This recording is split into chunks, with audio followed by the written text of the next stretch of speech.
अस्सलाम वालेकुम स्टूडेंट्स। आज हम करेंगे क्वेश्चन नंबर 1 का पार्ट 4। एक्सरसाइज हमारी वही 2.4 चल रही है। अच्छा जी, सबसे पहले क्वेश्चन की स्टेटमेंट जो है, यानी कि क्वेश्चन जो है हम उसे दोबारा से लिख लेंगे।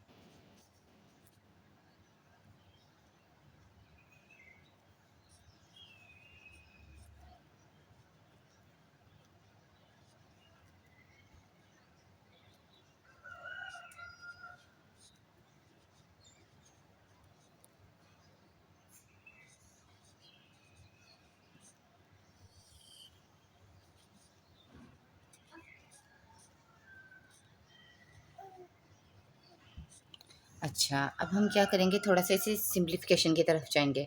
हमें पता है कि 81 क्या होता है, 3 की पावर 4, यानी कि 3 को 4 टाइम्स अगर हम मल्टीप्लाई करें तो हमारे पास आ जाता है 81। तो हम 81 की जगह पे क्या लिख सकते हैं, 4 टाइम्स 3।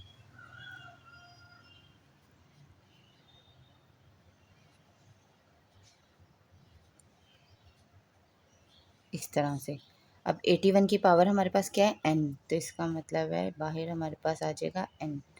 अब ये है 3 की पावर 5, इसे हम एज इट इज़ लिख लेते हैं। इसी तरह 3 भी हमारे पास मज़ीद सिंप्लीफाई नहीं हो सकता, इसे भी हम एज इट इज़ लिख लेते हैं। अब हमारे पास आगे क्या है, 243। 243 हमारे पास होता है 3 की पावर 5। 81 होता है 3 की पावर 4 और 243 होता है हमारे पास 3 की पावर 5। इसी तरह 5 टाइम्स 3 अब इधर लिखे जाएंगे।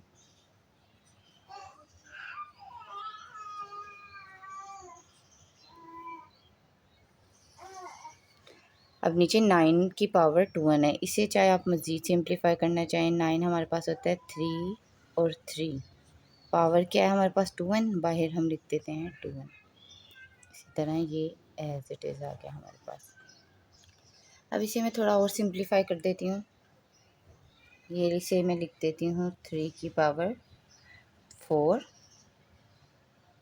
बाहर n,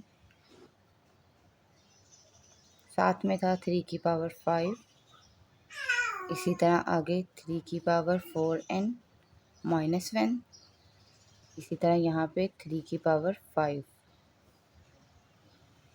नीचे हमारे पास बन गया 3 का स्क्वायर और बाहर हमारे पास पावर है 2n। यहाँ हमारे पास आ जाएगा 3 का क्यूब। अभी देखें, 4 को जब हम n से मल्टीप्लाई करवा देंगे तो हमारे पास 3 की पावर बन जाएगी 4n। उसके आगे लिखा हुआ था हमारे पास 3 की पावर 5, फिर 3 की पावर 4n -1 और 3 की पावर 5। इसी तरह नीचे फ्रैक्शन में हमारे पास था 3 की पावर स्क्वायर और बाहर भी 2n था, तो 2 2 ज़ा 4 हो जाएगा, यानी कि इसको हम इस तरह से लिख सकते हैं 3 की पावर 4n, साथ में इसके था 3 का क्यूब। अब इसे अगर हम मज़ीद सिंप्लीफाई करें, ठीक है, ये देखें बेस सेम है, यानी कि एक बार लिख लेते हैं, पावर जो उनकी होगी ऐड हो जाएंगी। इसको हम इस तरह से लिख लेंगे 4n + 5, सेंटर में माइनस। अब इसी तरह बेसिस सेम है, ठीक है, तो हमारे पास आ जाएगा 4n -1 और +5। अब इसी तरह ये देखें, आपने कभी भी मेरी बात याद रखिएगा, इस बेस को इसके साथ नहीं मिलाना और इस बेस को इसके साथ नहीं मिलाना। बेसिस सेम होने का मतलब है इस तरह से, ये देखें, ये एक्सपोनेंट का ला, a power m multiply a power n equals a power m + n। ये हमारे पास जो है एक्सपोनेंट का लॉ है, यानी कि बेसिस सेम हो, सेंटर में उनके दरमियान जो है मल्टीप्लाई, यानी कि उनका प्रोडक्ट हो। अगर किसी भी हमारे पास बेसिस हमारे पास अगर सेम हो, सेम बेसिस का प्रोडक्ट जो है वो, उसको हम इस तरह से लिखते हैं। ये देखें, सेम बेसिस है, इसका प्रोडक्ट लिखा हुआ है, यानी कि मल्टीप्लाई लिखा हुआ है इसके दरमियान, तो इसको हम इस तरह लिखेंगे, ए पावर उनकी जो है वो कंबाइन कर लेंगे m + n। अब ये देखें, अब ये चीज़ देखें, ये भी वही चीज़ हमारे पास लिखी हुई थी, बेसिस सेम है, इनका प्रोडक्ट है, तो पावर उनकी हमने क्या कर ली, कंबाइन कर ली, 4n + 5 हो गया।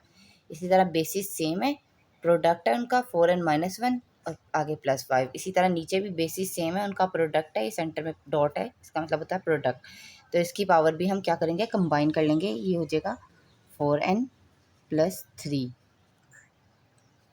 अब इस हमारे डिनोमिनेटर को हम दोनों के साथ लिख लेते हैं, थोड़ा सिंप्लीफाई कर लेते हैं। 4n+5 डिवाइड 4n+3, इसी तरह 4n-1+5, ठीक है। ये थोड़ा सिंप्लीफाई में से 1 माइनस करेंगे 4 आ जाएगा। नीचे इसके भी वही 4n+3। अब ये देखें फिर बेसिस सेम है। अब ये देखें पहले तो हमारे पास क्या था, प्रोडक्ट था, अब हमारे पास क्या है, डिवाइड। तो हम अपना एक्सपोनेंट का लॉ यूज़ करते हैं, am डिवाइड an। ये हमारे पास होता है am-n, यानी कि अगर हमारे पास बेसिस सेम हो और डिवाइड हो रहा हो दो नंबर, यानी कि दो हमारी बेसिस, तो उसको हम इस तरह से लिखेंगे। उसकी जो सेकंड वाली पावर होगी उसका साइन चेंज होकर आएगा, यानी कि सेकंड वाली पावर अगर प्लस में है तो वो माइनस में आ जाएगी, ठीक है। अब इसी तरह ये इसका मतलब है, ये देखें बेसिस सेम है, डिवाइड में सेकंड वाली कौन सी है, ये वाली, ये फर्स्ट है ये सेकंड है, तो इन दोनों के साइन हमारे पास चेंज होकर आएंगे। ये ऊपर मैंने लिख लिया 4n+5। अब इन दोनों के जो साइन हैं वो चेंज होकर आगे लिखेंगे। 4n के साथ प्लस है, माइनस आ जाएगा, 3n के साथ प्लस है, माइनस आ जाएगा, सेंटर में माइनस।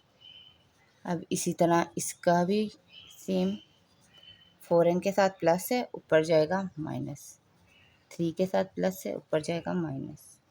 अब ये 4n और ये 4n कैंसिल हो गया हमारे पास, ये आ गया 3, ऊपर हमारे पास बचा 5 - 3। इसी तरह इधर भी आ गया 3, 4n और 4n कैंसिल, ऊपर बचा 4 - 3। अब ये हमारे पास बचा 3 का स्क्वायर और ये हमारे पास बचा है 3। अब 3 का स्क्वायर हमारे पास होता है 9, यानी कि 9 - 3 = 6। ये हमारे पास आया है आंसर इस क्वेश्चन का।